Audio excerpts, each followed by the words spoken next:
अपनी जान जोखिम में डालकर गुलदार से बहादुरी से लड़ने वाले युवक को अखिलेश यादव ने किया सम्मानित। उत्तर प्रदेश में जानवर सड़कों पर, सरकारी आवास हो, किसी का घर हो, दफ्तर हो, हर जगह जानवर घूम रहे हैं। मुख्यमंत्री के अधिकारी भी सड़क हादसे में जान गंवा बैठे। वो भी हादसा जानवरों की वजह से हुआ। सरकार करोड़ों रुपए बंदर पकड़ने के लिए खर्च कर रही है। 60,000 लोगों को नोएडा में बीजेपी के सरकार आने के बाद कुत्ते काट चुके हैं। नदियों की सफाई तक नहीं की जा रही है।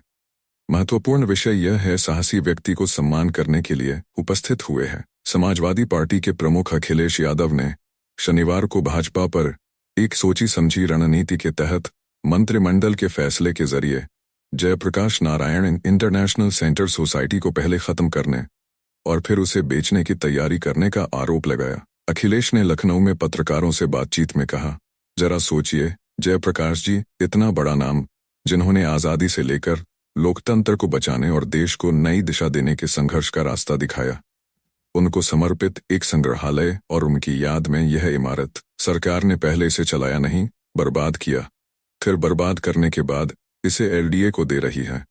उन्होंने कहा, आपको जाकर एलडीए का बाजार देखना चाहिए, आपको जाकर एलडीए का काम देखना चाहिए। गोमती नगर में कोई भी बाजार देख लीजिए जो उन्होंने बनाया है, कबूतर खाना है, मछली बाजार है, आपको जाकर उनमें से कोई भी जगह देख लेनी चाहिए। एलडीए का अपना काम है, क्या एलडीए यह काम करेगा, बताइए। अखिलेश ने कहा, यह सोची समझी रणनीति है कि पहले तो कैबिनेट के फैसले से सोसाइटी को खत्म करो और फिर बेचने की तैयारी करो। मैं आपके सामने एक बार फिर दोहराता हूं कि अगर इसे बेचना है तो हम समाजवादी लोग इसे लेने के लिए तैयार हैं। एक दिन हमने कहा था कि हम समाजवादी लोग चंदा इकट्ठा कर सकते हैं या कुछ भी कर सकते हैं, क्योंकि हमारा इससे भावनात्मक वैचारिक जुड़ाव है। इसलिए हम नहीं चाहते कि इसे बर्बाद किया जाए या इसका व्यावसायिक दोहन किया जाए, क्योंकि अगर यह सरकार के हाथ में होगा तो सरकार इसे बेचने की तैयारी करेगी।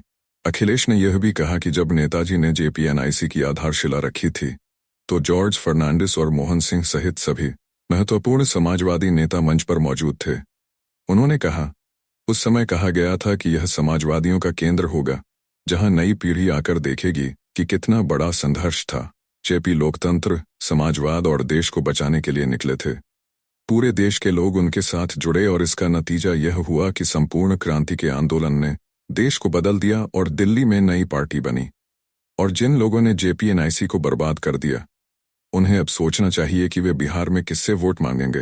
इतना बड़ा डेंजर, इतना बड़ा रिस्क लेकर के मुकाबला किया उस समय। हालांकि वीडियो हम देखेंगे, हम सब लोग जानते हैं कि इधर उत्तर प्रदेश में जानवर सड़कों पर हैं, तहसीलों में पहुंच रहे हैं, अस्पतालों में पहुंच रहे हैं, कई बार एसडीएम के बंगलों में घुस जा रहे हैं, छतों पे पहुंच जा रहे हैं। न जाने कितने एक्सीडेंट हुए जानवरों से, जिसके कारण बहुत सारे लोगों की क्षति हुई है, लोगों की जान गई है। यहां तक हम लोगों को जानकारी है कि मुख्यमंत्री जी के ऑफिस के कर्मचारी का भी इसी तरह एक्सीडेंट हुआ, जिसके कारण जान गंवानी पड़ी।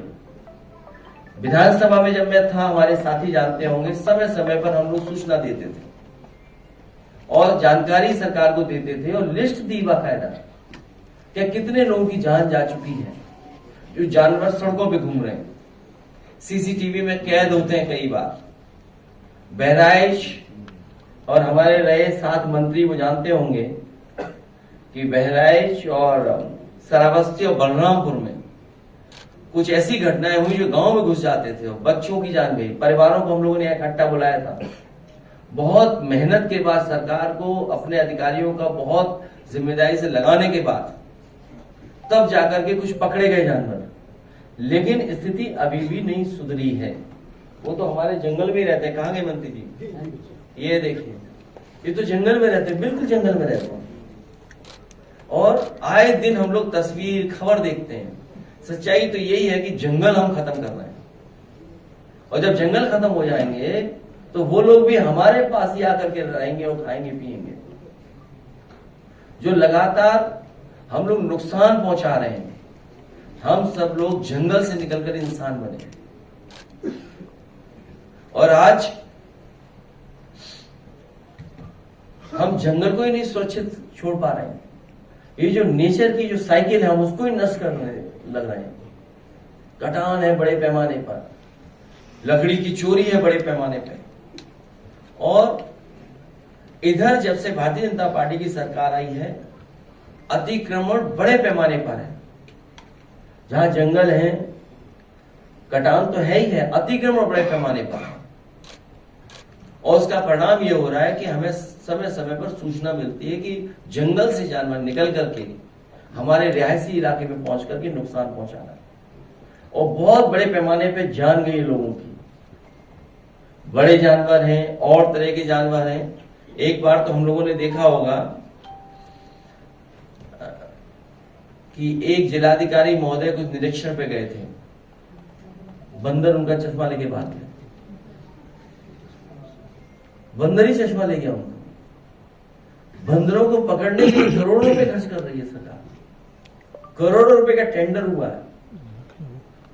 मुझे याद है समाजवादी सरकार में जब जनरेशन में पार्क बनना था तो टेंडर कर करके या सपेरों का साथ लेकर के, उनका सहयोग लेकर के बड़े पैमाने पर सांप पकड़े गए थे, और उन सांपों को किसी को नहीं मारा गया था।